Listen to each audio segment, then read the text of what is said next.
So ready to go? Hi everyone. This is a Syndap Z20 from 1976.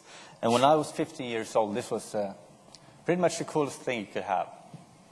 Now, I never got to have one. My parents wouldn't allow me to. But my best friend had one. And we spent the better part of '83, or the summer of '83, in a garage working on this bike. And, of course, trying to make it go faster. On the back end of that garage, we had a tape recorder, a huge tape recorder with only one tape, a Thin Lizzy tape, all Thin Lizzy songs playing over and over while we were working on this bike, working on the performance of the bike, if you will. And we tried all kinds of things. We tried to tweak things, buy new stuff, change stuff. Regardless of what we did, without any exception whatsoever, it always ended up going slower. And it got even worse as I think it was like a couple of weeks before the school started. My friend, while in the garage, tried to kickstart the bike and the engine exploded. Bits and pieces flying all over the place. He got really scared, jumped off the bike. The bike fell down, gasoline started pouring out. Within a second, it caught fire. Tried to put it out, we couldn't find a fire extinguisher. So we sort of like bailed out. And I can still remember today, like we were standing outside, like two really scared 50-year-old boys, looking at this mess, like we turned his father's garage on fire. And the bizarre thing was that the tape recorder was still playing. You could still hear the music. Until about 15 minutes later, the fire department came up, and the music was still playing, but now the fire got to the end of that garage, and it starts sounding kind of funny. It's like the boys are back in town. And of course, after this, none of us were allowed to use any kind of mopeds. So we pursued other interests. For me, that was, I pursued my interest of computing. And it's kind of bizarre that I stand here today, or ironic that I stand here today talking to you guys about doing pretty much the same thing with BizTalk. But the lesson to be learned here is performance is hard. It's difficult. And if you turn the wrong knobs, you're going to make things worse. Hopefully, you won't set in a data center or fire or anything, but it's good to know. So, hi everybody, I'm Michael Hakenson. I'm a BizTalk MVP, work for a company called Enfo Systems in Stockholm, Sweden. Go ahead. I run the Swedish user group together with Johan Hedberg here also in the audience, and I manage a couple of Codeplex projects such as the SFTP adapter and the benchmark program. Hi everyone, my name is Paolo Salvatore. I'm a senior program manager. I'm a member of the BizTalk Custom Advisory Team now is called Fabric Custom Advisory Team.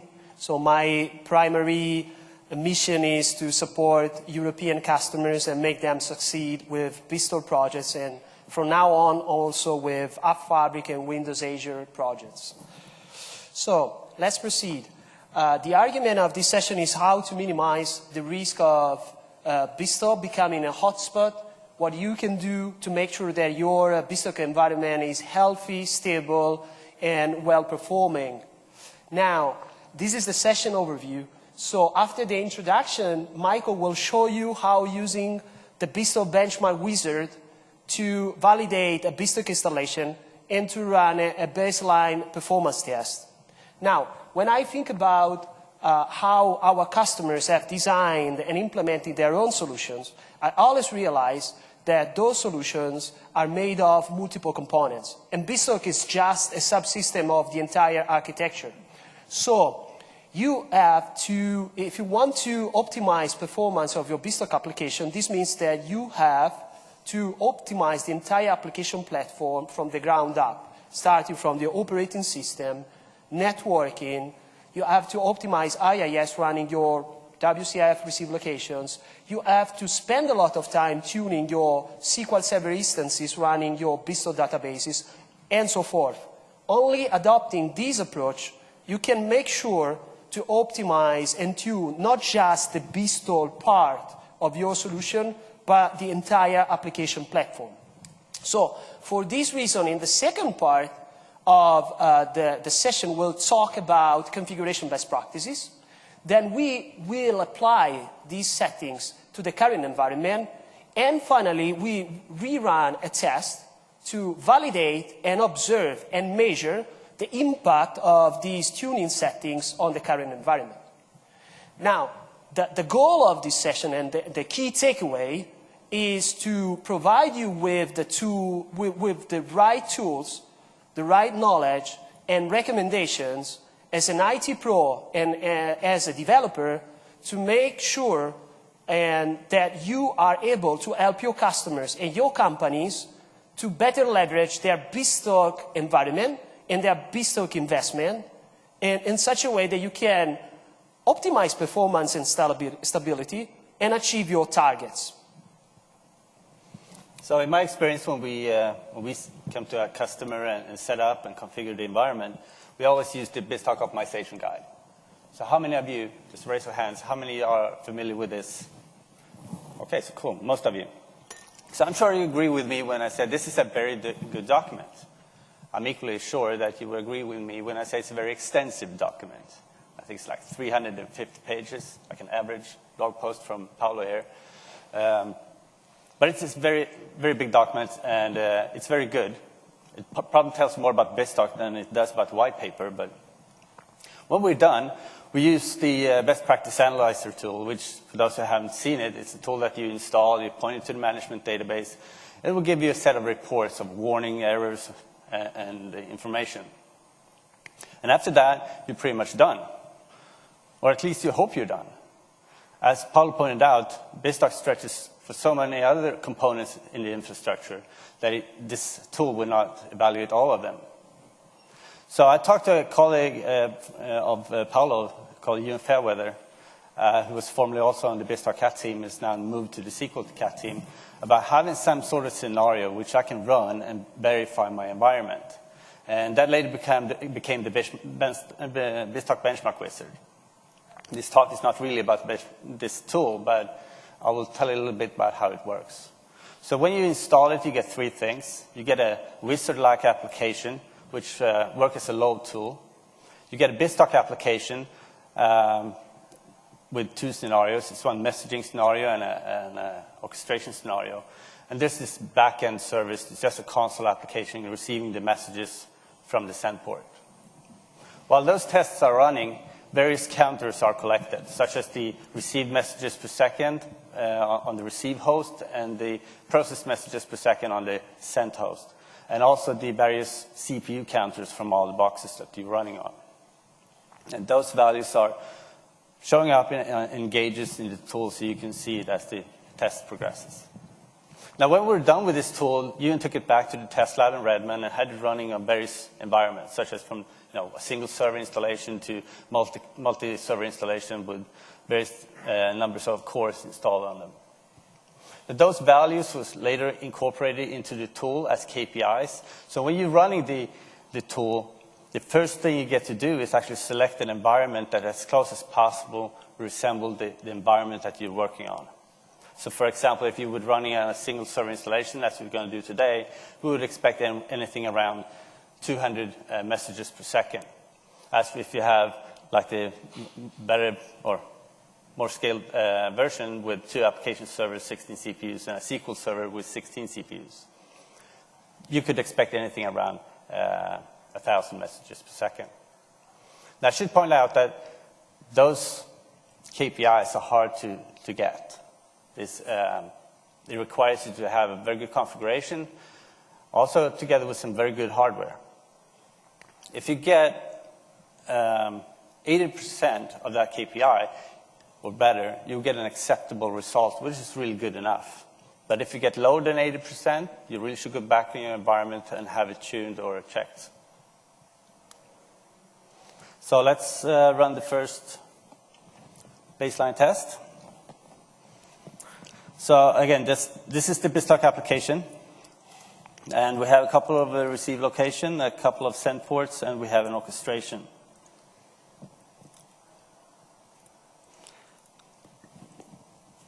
So when you run the tool, you just point to the management database, and it will check up for that it's correctly installed, that the BizTalk application is there.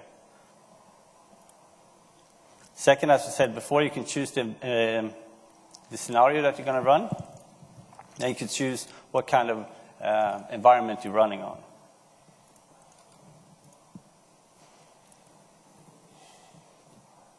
Now we have to open start the backend service.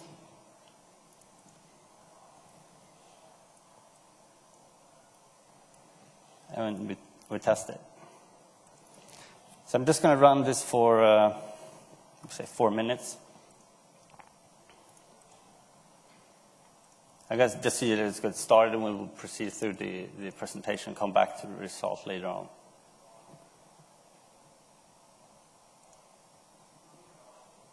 So you can see that it's start receiving messages. I just want to see the send side also. Oh, there we go. So that's working.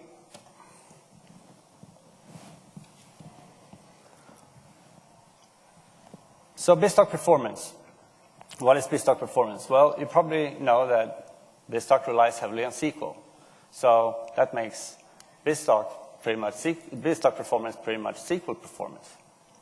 In fact, the improvement that we've seen over the years for BizTalk performance really relies back to the improvements that is made on SQL. SQL also depends heavily on storage. Well, this is also an important fact to take into account. And you may think like, well, I'm a developer, what do I care? Someone else can do this. We have other people in our organization that take care of this. That might be true, but for the same reason as you would expect someone to come with requirements for you to know things about like transformations, adapter, transports and such, it's also important for you to be, as a stakeholder setting up that environment, that you can be setting up those requirements to these people and have an argument for why this or that would be important for you. Well, on the subject of roles, you should also be aware that there can be like a conflict of interest. Like if you guys would be like an IT pro or BizTalk developer, you might be in this role be a BizTalk guy. Together with the SQL guy, you would probably strive for performance. That would be my main concern for you. But as for the storage guy, his main concern might be, like he's the guy who's in charge of this insanely expensive storage system, and his main concern might be like cost efficiency. And this might, as I said, be a conflict of interest there, which we come back to later on in this talk. So when you create a database, or you would have one or several of them created for you as when you install BizTalk, you would get 2 files. You get a data file and you get a log file. And I think it's pretty common knowledge that you would separate those into different drives. But if you take a close look, a really close look on the data file, you would see that it's made up of a series of pages. They're all the same size. They're all 8K big, but they're different types. Most of them are data pages, obviously storing data. But there are also some special pages, such as the PFS page. PFS stands for page free space, and this little page is responsible for keeping track of all the free space in all the other pages. So whenever you make an update, delete, insert into any of those data pages, that information needs to go back to the PFS page. Now, if you're working in a multi-core environment, which I assume most of you are, there will be contention on that PFS page as one process, or one scheduler, if you will, is trying to make an update and require a lock on that page, while other processes or schedulers would have to wait until that lock is released. Now, the way we resolve this is by splitting up the data file. You can't do it with the log file, but you can do it with the data file. And you will split this up into as many files as you would have CPUs. This is actually true to, what, 8 files, something like that? Yes. Over that, you don't really have to go any further. This doesn't mean that the data file is going to be dedicated to a certain CPU, but they will be addressed in a round-robin fashion, so it's very much less likely to have any contention on the PFS page. And you can go further than this. Paolo has, did you do it yourself, or did you have anyone else to help you? Well, you can actually split up the message box, the tables in the message box, to different file groups. File groups with frequently used tables, other with indexes, and the last one with less used tables. Yeah. Let me say something on these. So we made this during the performance lab for BizTalk 729 2009. And so we decided to split up individual tables into different data files and file groups and place these files on separate volumes. So you can find the script in the BizTalk Survey 2009 Performance Optimization Guide. So, but even if you can achieve similar results, only eventually creating multiple data files within the same file group. Not exactly the same. It's, in my opinion, it's much better if you explicitly, isolate the most solicited tables like the spool table, the parse table, or the queue tables of individual hosts in different data files. And ideally placing those data files on separate volumes, not sharing any physical spindles. Okay, so text in row. Let's start from the general definition. So fields of type text, and image in SQL Server are large character or binary strings that are not contained within the data row. They are placed outside of a typical data row. In fact, within the data row, you cannot find the blob, okay, because the blob could, be larger than the actual dimensions of a typical data page in SQL, which is 8 kilobytes, as you know. So the data row just contains the pointer to the root node of a tree, and this tree is made of internal pointers. And each individual pointer refers to a page which contains a fragment of this blob. Okay. Now, SQL Server anyway provides a mechanism, which is the text in row table option, to declare that the content of fields of type text and image, which dimensions are smaller than the dimensions of a data page, once again, 8 kilobytes, should stay within the data row. Instead, so this way, you are saying to SQL, look, I don't want you to place a pointer within the data row. I want you to place directly the entire content, because I know that that content, even if it's of type text or text, is smaller than the data page size. Okay? So, the question now is how you can get... Well, okay, I need to proceed. Okay, okay, so the question is how you can get advantage of the text in row table option in BizTalk. So what you can see on this slide are 3 tables from the message box. The parse table, the spool table, and the dynamic state info. As you probably know, and as the name suggests, the parse table contains message parse. In particular, you can see on the slide that there is one field which is called image part, which is the field containing the message part. This field is of type image.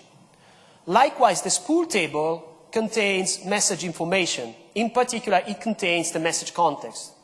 And in fact, there is a field called image context, which contains the message context. And this column is of type image, once again.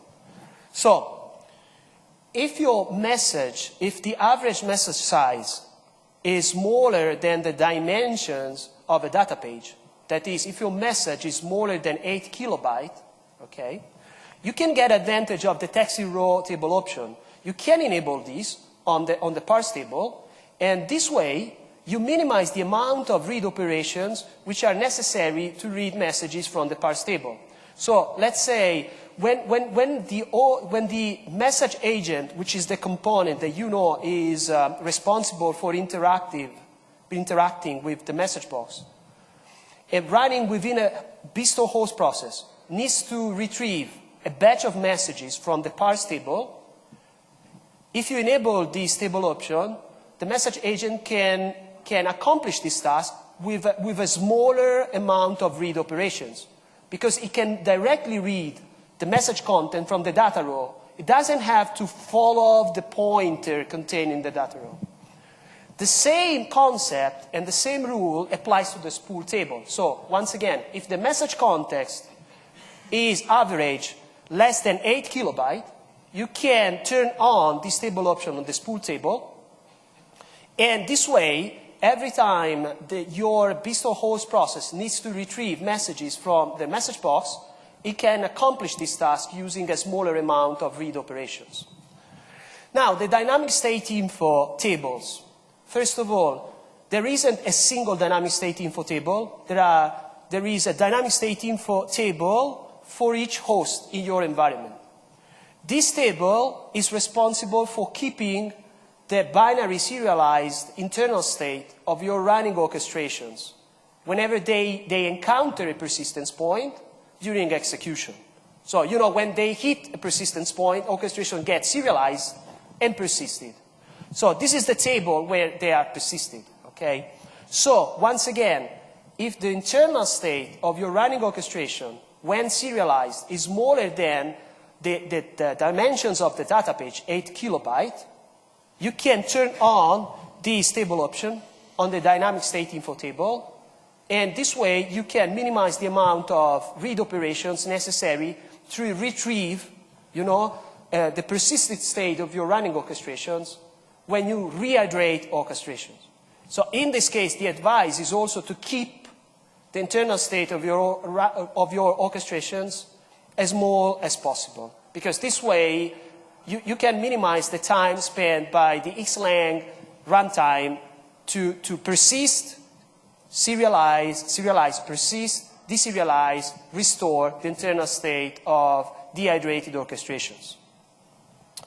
So just to give you an idea, during a performance lab of a real application in Nationwide Building Society in the UK, MCS made payment solutions. We turn on the table option for the parse table, and just doing this, okay, that doesn't require any change to the code, obviously, we were able to decrease the average processor time on the BizTalk machines from 92% to 68%, just doing this. But obviously, in that case, we could use this technique just because the payment messages were around 2K, so smaller than the dimensions of the data page. We also recommend creating multiple data files of the same size, one for each available CPU core on the SQL machine hosting your BizTalk databases. And let me say so, this is a general purpose optimization that applies to every application accessing a SQL database. It's not a BizTalk specific optimization, okay? So ideally, all the data files that you create for the TempDB should be placed on separate volumes, not sharing any physical spindles, ideally. But also placing all of them on the same volume, you can still reduce the IO contention and spread this contention across multiple files. Okay? This way you can boost performance. Now, the SQL Customer Advisory Team, that is my colleagues, has also found that in SQL 2005 and 2008, even if you have more than 8 cores on the SQL machine, you don't get any benefit from creating more than 8 data files for the TempDB. So let me say that 8 data files is a sort of upper limit. The next recommendation is implementing the trace flag 1118. Okay?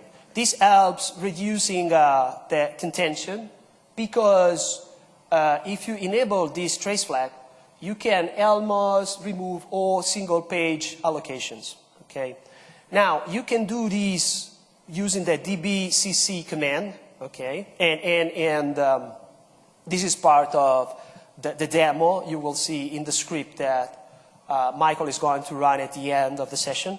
Or, much better, you can enable this trace flag in a stable way as a SQL startup parameter, as you can see in the slide. You should go and open the SQL Server Configuration Manager and make sure to include this trace flag.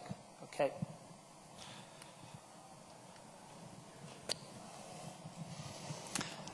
So when you work on performance and you resolve a bottleneck, you will very much often find yourself with a new one. Now, we have now resolved so like the logical contentions, so like the PFS page, we talked about that.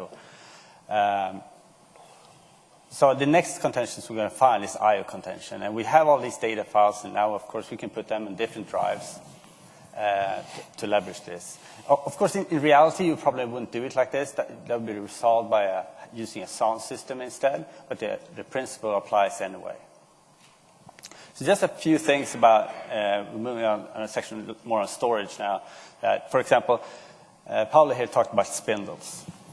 And you will hear this a lot in your organization, especially when you're talking with the SQL guy or the storage guy. They talk about spindles. Spindles are hard drives. In this case, it's a spinning media, and you could expect anywhere around 250, 300 IOPS. And IOP is another term that's frequently used. It means operations per second, like read and write operations per second. Now, there's the new drive. It's not that new anymore, but solid-state drives, SSD drives. I really recommend if you have a possibility to use these drives, do this, because before they were not as fast in the write perspective. They've always been very fast on the read, but now you can see a shift whether it's really fast even on the write perspective.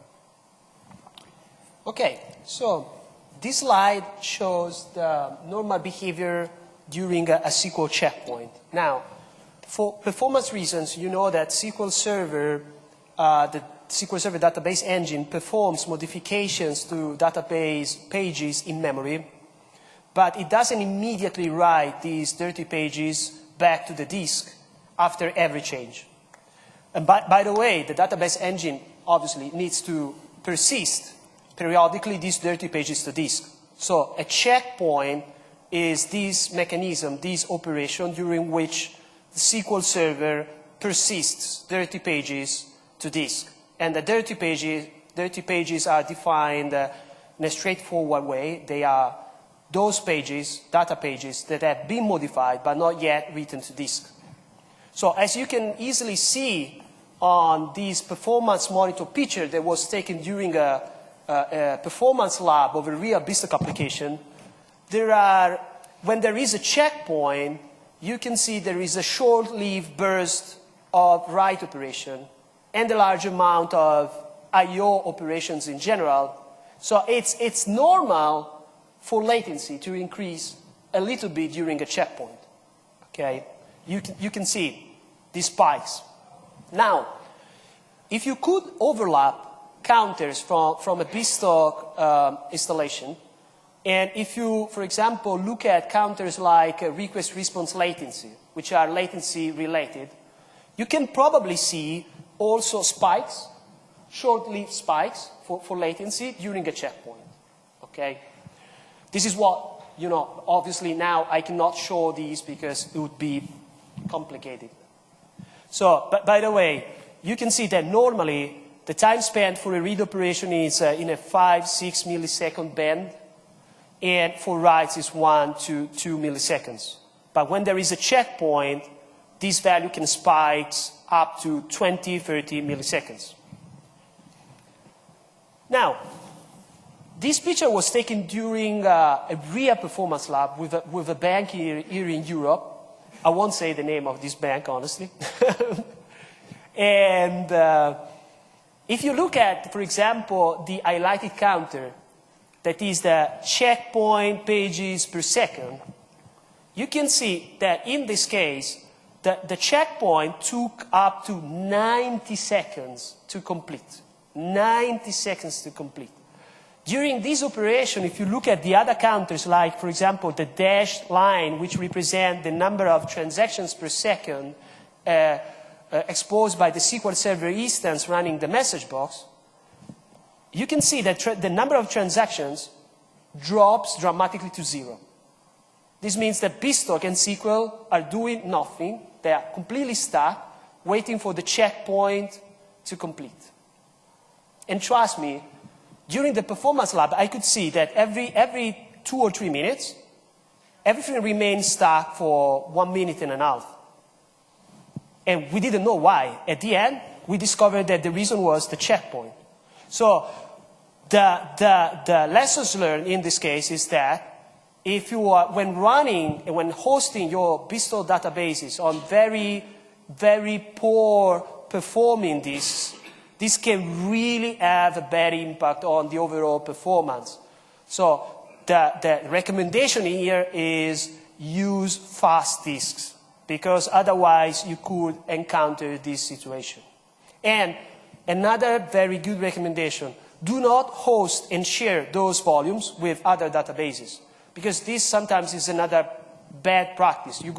Sometimes I go on customer site and I ask, do you know what these volumes are hosting? I mean, are those volumes dedicated to BizTalk? No, we are using them also for other databases. This is not good, because they interfere each other. Okay. So we're not going to go into details about sound storage. I just want to have this picture to give you a point that this is really complicated stuff.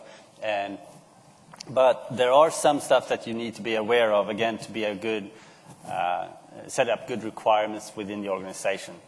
So a sound system, very simplified, is made up of any number of disk arrays. And a disk array is made up of any number of disks, or now spindles, if you will. And from this disk array, we can apply any number of looms. And looms would be just a logical unit number or something like that. But it's really like a virtual drive and what you would see as an F colon, G colon on your server.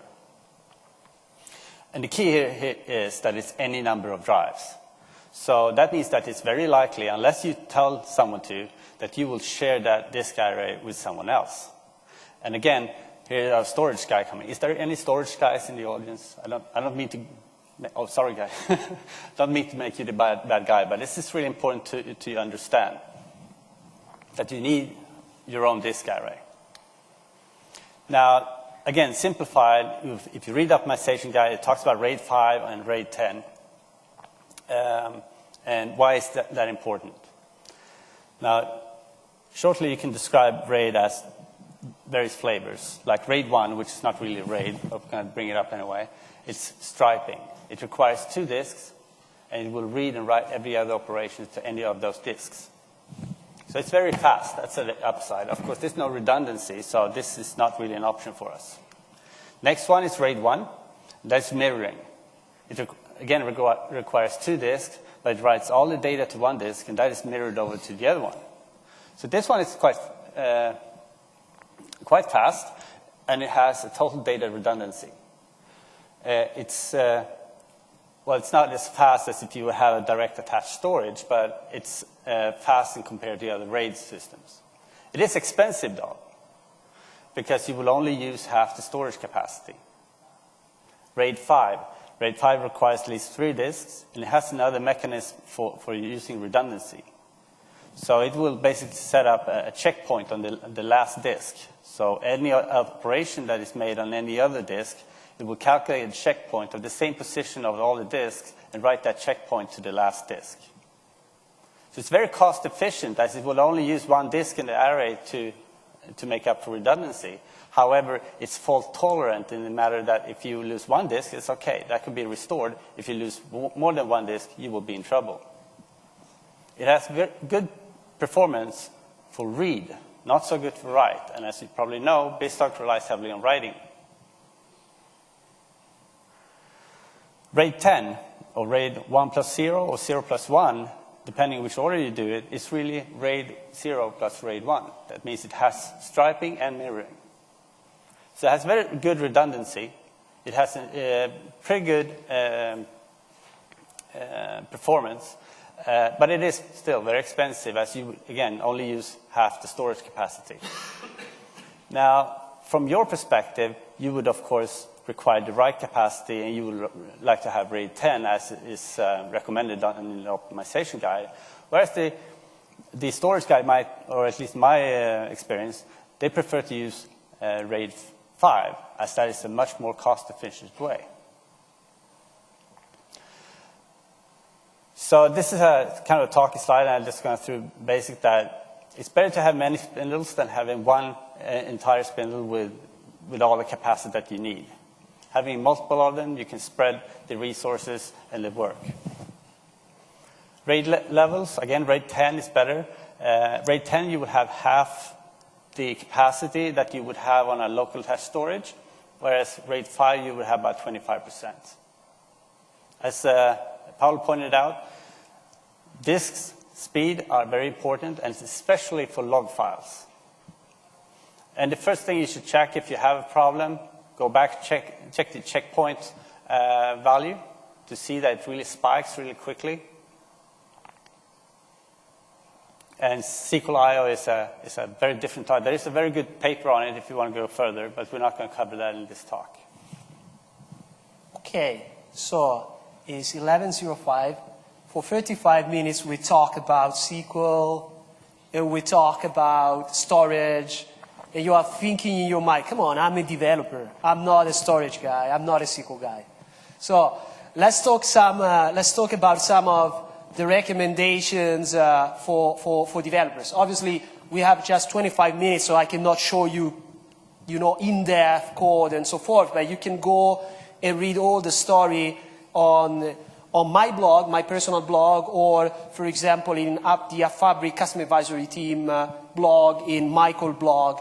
Okay, so I will try to introduce the most important recommendations, okay, for pipeline components and orchestrations. So the first recommendation is use a streaming approach when processing messaging within your pipelines.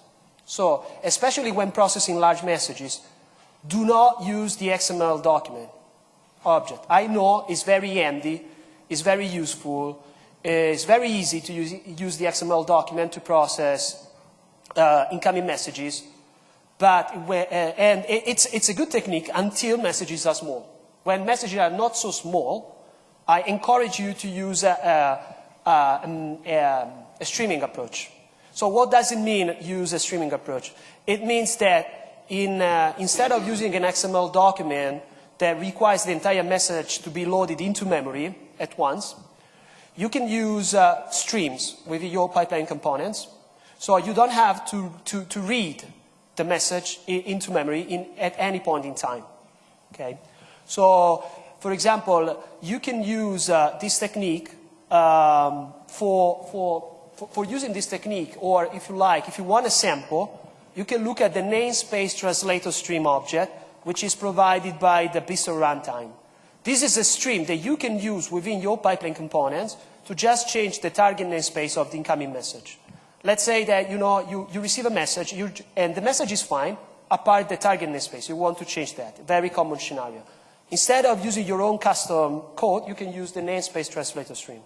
Or if you want to make any other kind of custom message processing, you can create your own custom stream using as a base class the XML translator stream. Another common technique is to use the Vistra stream and read-only seekable stream, especially when processing large messages. Why? Because to avoid out-of-memory exceptions, once again, to avoid to load the entire message into memory, you can use these two streams because they allow you to stage the incoming file to a temporary file on disk. Okay? Obviously, this operation has a drawback in terms of performance, but you can avoid out-of-memory exceptions. And in any case, in the constructor of these two classes, you can define what is the threshold beyond which the message is staged into a temporary file. So you can say, okay, in the constructor you can say 4 megabyte. So if the message is larger than 4 megabyte, it will be staged into a temporary file. Otherwise, it will be retained in memory, in a memory stream. Another recommendation is to use the pass-through receive and pass-through pipelines whenever possible. Why? Because they do not contain any pipeline components, so they are the fastest pipelines that you can use. Promote items in the incoming or outgoing files only when you strictly need them for message routing. So you are using those properties within the filter expression on an orchestration or a SAM port. Or you are using these promoted properties for demotion on the SAM ports. Another advice is to use the resource tracker object, which is exposed by the iPipeline context, to keep track and dispose non-CLR objects, unmanaged objects like COM objects. Instrument your code. This is a very important recommendation, I think, because let me say why. This is in general, also for orchestrations. This slide is about pipeline components, but let me do an example for orchestrations. You know that one of the counters exposed by BizTalk is xlang object, which exposes counters like orchestrations completed per second, orchestration rehydrated per second, dehydrated per second, running orchestrations, and so forth. These are absolutely important counters to look at, but you cannot understand if you are running multiple different kind of orchestrations within the same host. You have no idea of how many orchestrations of a certain kind are completed per second, because that is just an average value. So my advice is create your own counters. So you can better control the service level agreements and have a better insight of what's going on in your application. You can also create a custom management pack within SCOM to monitor the service level agreements. Like, I don't know, the average time spent by this orchestration is less than 2 seconds. Something like that. Now, and the last point is avoid order delivery and transaction support whenever possible. I know that in some cases, for example, especially when using MQ series receive locations or WCF SQL receive locations, to achieve better reliability, you enable the transaction support. You know that when you are doing that, you basically oblige the message box DB to participate to a distributed transaction across MQ series, okay, the pistol machine, and SQL. This is very, very costly. So you should use this when it's absolutely necessary. Otherwise, you could also use other techniques to avoid duplicate messages, for example. So, for example, I have seen some customers that made some pipeline components to avoid the problem of duplicate messages, but they turn off the transaction support on receive locations. And also the order delivery. There are some contexts where it's absolutely necessary, HL7, for example. But if you can, try to avoid that, because when you enable order delivery, you are obliged BizTalk to work in a single threaded mode. So obviously this has a very, very bad impact on general performance. Orchestrations. So the first recommendation is try to minimize and reduce the number of persistence points. And you can achieve this goal reducing the number of transactional scopes and samples within your orchestration. You know that every time your orchestration hits a persistence point at runtime, this has an heavy impact on performance. So, and the other technique that you should also take into account is try to reduce the footprint of the internal state of your orchestration. You can achieve this goal in a very straightforward way. Instead of declaring your variable and messages at the topmost level, you can just create inner scopes within your orchestration and declare variables and messages within inner scopes. So when the flow leaves the scope, those messages and variables go away. So when you hit the persistence point, those messages and variables are not serialized and persisted along with the orchestration. Another technique is to eliminate persistence points is to place samples within an atomic scope. Because when you have a sample within atomic scope, you don't have a persistence point there. You just have a persistence point at the end of the atomic scope. So this is a technique that is used by some customers. The virtual memory throttling criteria. This is tricky. So let me say a couple of things because we are running out of time. So first of all, you will see that in the previous version of BizTalk, you could define this only within the configuration file. Now you can define this in the setting dashboard, which is provided by BizTalk Server 2010. Eliminate unnecessary context properties and distinguish fields. This is very important because distinguish fields are just context properties, which name is the actual extract expression used to extract the value. So the name is very, very, very long and makes the message context very, very large. So try to avoid distinguished fields and try to use different techniques. I will, outside, eventually after the session, I can tell you how to read elements from an inbound document or within an orchestration. So let me skip this slide and dive into the demo. Second. Okay, so first of all, I want to show you what, in my opinion, is the coolest feature which is provided by BizTalk Server 2010. So you know that for tuning a BizTalk application before, you had to go and touch many knobs, in many places. So some settings were available in the registry, some settings were available in the configuration file, some settings were available in the management DB. So last year, when we reviewed specs for BizTalk Server 2010, we said, why don't we create a dashboard and allow IT Pro administrators and developers to touch and define and tune these settings in a central place. So this is what we have done.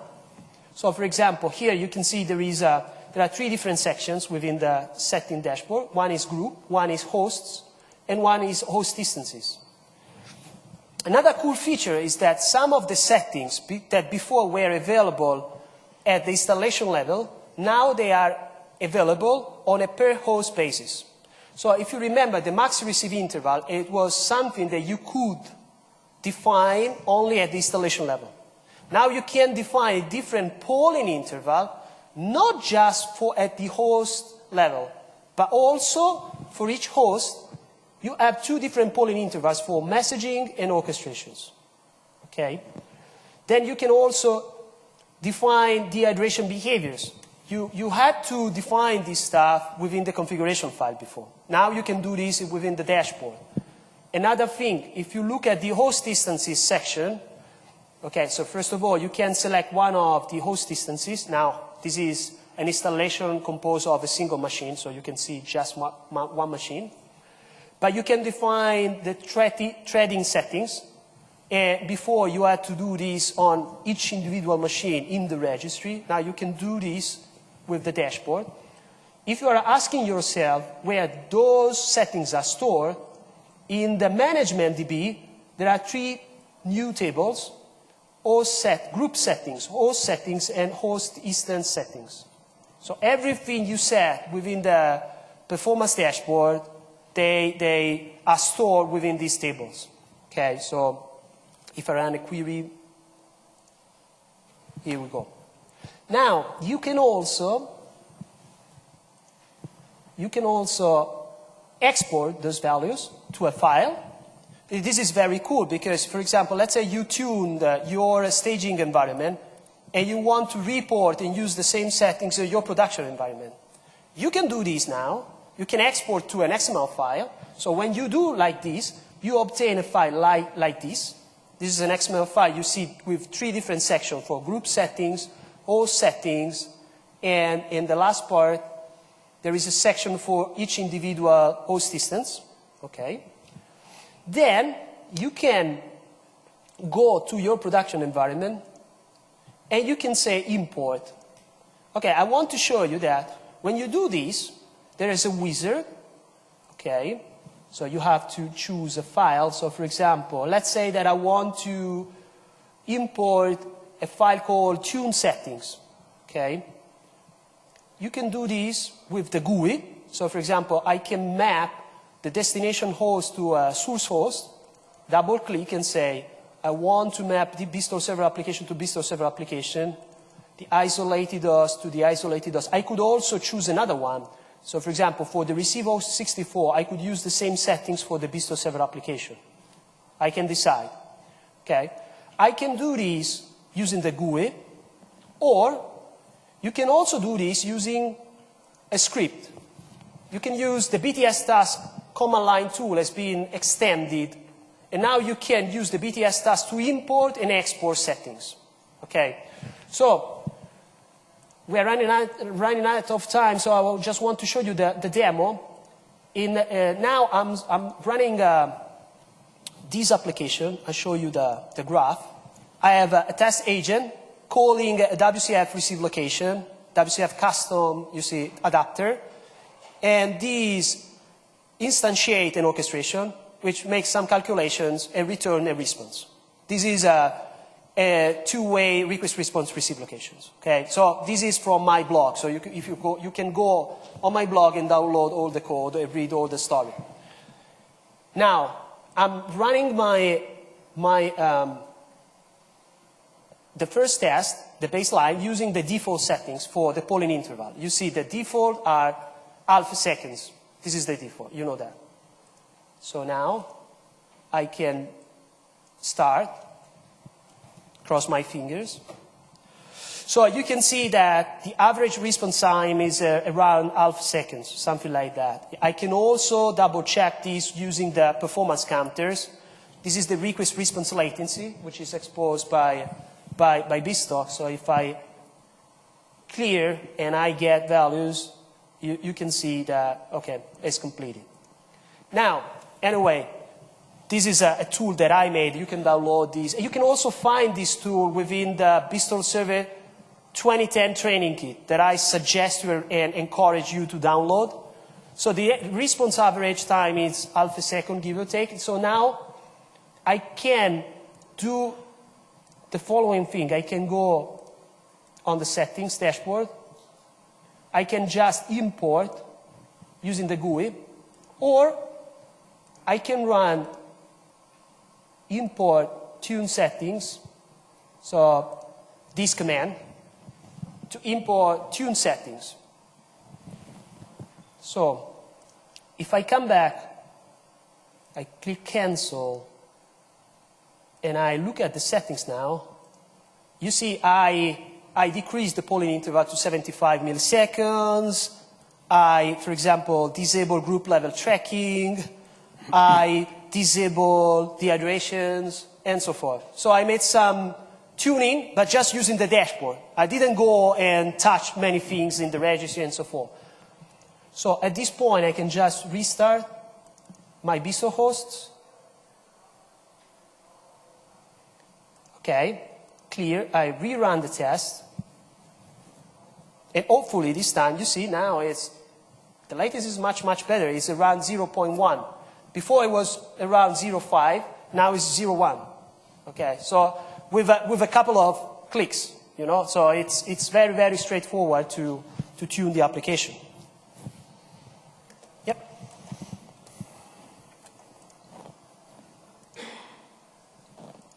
Yeah, so this was the result that we had from the first test that we run. It was running for 4 minutes. I really recommend you to run it for a longer time than this.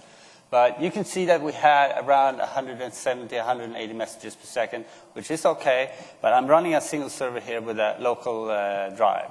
I'm kind of amazed by this result anyway, but it's a good machine. So this is actually the 179, that's our target to beat then.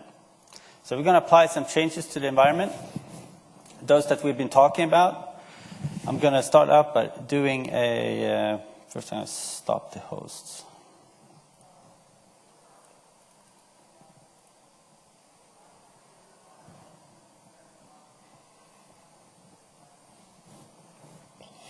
So we're going to restore the database to the state that we were before. I'm going to add another 3 data files, remember this, per the message box database and the DTA database. I had previously done this for the temp DB. That's sort of like common that you do that. So I added some, and also the trace flag that would leave you to only use exclusive extents rather than shared extent. And Paolo here showed that you can do this on the startup parameter for the service, which would be persistent over when you would restart the services. This way I don't have to restart the service, but if I restart the host, that will go back to its original state. And then we'll apply the text in row table option on part spool and dynamic state info tables for the host, the host that I'm running. And we could actually see that now if you look at the databases, management, there we go.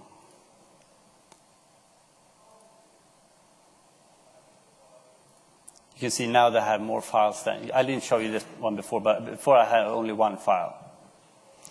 Which is the default. Which is the default. And we can go further now by the script that Paolo created to separate these into different file groups. When you upload this script, there are some settings you need to set how many servers you're running and where you want to store the files, etc. So we run that as well. And if we look at properties again, I don't think I can do refresh on that one. You can see I have a lot of files now. That last one, that's actually making a difference in this machine as I only have one disk. The purpose was to separate those into different drives. But still, even if you are placing, once again, all data files on the same volume, they are different files, so you can spread your contention across multiple files, which is better than having a single data file. So we run the same test again. I'm not going to finish this.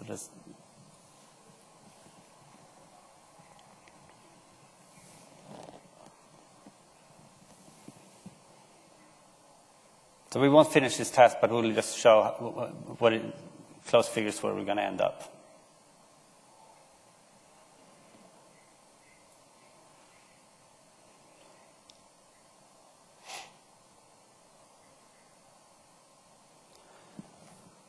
So I can tell you what it's going to end up. It's going to end up around 450 messages per second, which is a big advance from the 170 we saw before. So those few steps that we took, you must agree with me that it's really made a difference. Do you trust me? Do I have to leave this on? Yeah. We can close the session and we come back later to see results. Okay. Actually, I set up for 30 minutes now, so we can't do it. So that's what we did. Hopefully, again, you understand that performance is hard. Turning the wrong things will make it worse. If you turn the right things on, you will see a great performance boost. That motorbike is very horrible. You know that. It's really, really cool. No, it's you had a Maserati horrible. at 15, right? Horrible. Much better at Ducati. You know, I'm Italian. So much better. So here on this page, you can see our suggested blogs, obviously. So Michael's blog, my personal blog. And I also encourage you to visit the Windows Server App Fabric Custom Advisory Team blog, because you can find a lot of cool articles, not just on BizTalk, but also on App Fabric, Stream Inside, Windows Azure, and also how integrating these technologies in an end-to-end solution. So, for example, my colleague Valery Mizanov wrote a couple of very interesting articles on how integrating, for example, BizTalk with Windows Azure. Okay. And these are for other related sessions. And in the last part, some of the tools that can help you to properly tune and your BizTalk environment and your BizTalk solution. And they are especially useful when running a performance lab. So like a performance analysis of logs, the PAL tool that you can download from Codeplex. I should say that also. The tool itself does not evaluate to give you any tips, tricks, what might be wrong, but you can enable it to capture like hundreds and hundreds of other counters that you can later analyze using the PAL tool. Yeah, and there is the BizTalk benchmark wizard that was made by Michael. Okay, is available on Complex. Mm-hmm. Yes. And then some guides that you can download from MSDN. We are working right now on a new version of the performance optimization guide for BizTalk 7 2010. Okay, just an highlight. And fill in the session evaluations, but just if you want to give us a good rate. Otherwise, do not fill in session. No, seriously, I don't know why the level for this session was set to 400. I would say it's a 300 session. Okay, I don't know. Anyway. Maybe we should have told people that before they came in. Yeah, but that's okay. I don't know, honestly. But yes, please fill in your session evals, because your feedback is really, really important to us. And here we go. Thank you very much.